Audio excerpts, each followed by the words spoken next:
So you see, love isn't about material assets. It's not about the kind of house you live in, the car you drive, the way you dress yourself, or the money you have in your wallet. No, folks. You see, love is really about... Hey, wait. I think we need to talk. Sure, honey. What's going on? So, the thing is, I'm leaving you for Tim. I deserve a rich husband. I just can't do this broke YouTuber thing anymore. I mean, Tim just did buy that penthouse. He knows how to dress. And overall, I think he would know how to treat me. And have you seen his car? So yeah, bye.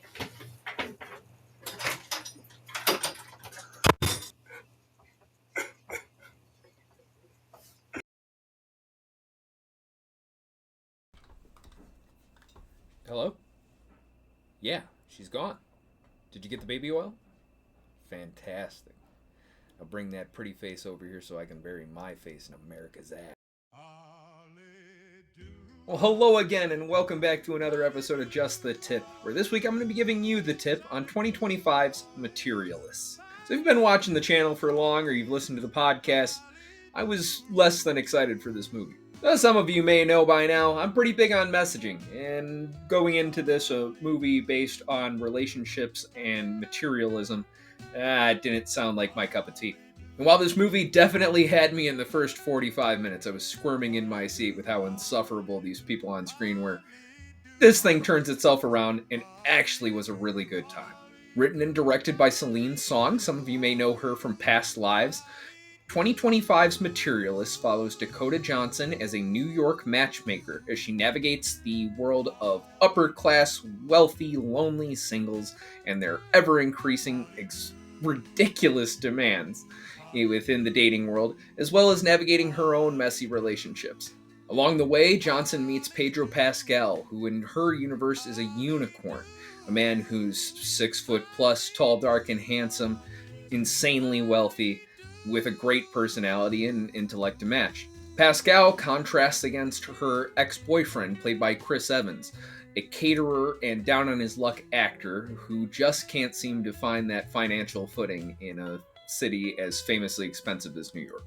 And at least 2 of our leads give great performances. I don't care how many movies we keep trying to stuff her into, but Hollywood is still failing to convince me that Dakota Johnson is anything more than somebody's nepo baby who happens to get lead roles because, well, her mom and dad are famous. That being said, Pedro Pascal brings a very, very much needed warmth and intimacy to this movie, as well as the performance by Chris Evans is America's sweetheart, right?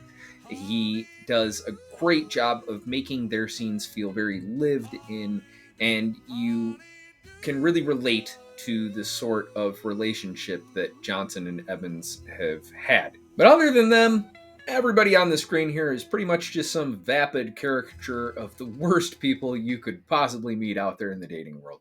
As I said in the beginning, the first 45 minutes where we are meeting her clients, meeting the sort of world and expectations that she operates in, oh boy, these people are awful. But as I said, about halfway through this movie, our plot really starts to thicken, and we get a chance for our characters to look at themselves and not just the ridiculous world around them. And it turns into an ending that really, really made me feel good, and I actually recommend going to see this movie.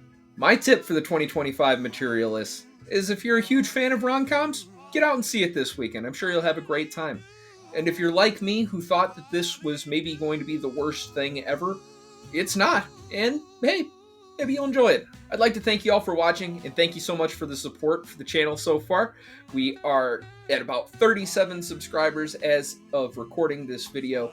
We are aiming to hopefully get to 100 by the end of the year here. So 6 more months to go. I thank you all so much for the support. That'll be it for this Just the Tip. Please like and subscribe, and I'll see you on the next one. Take care.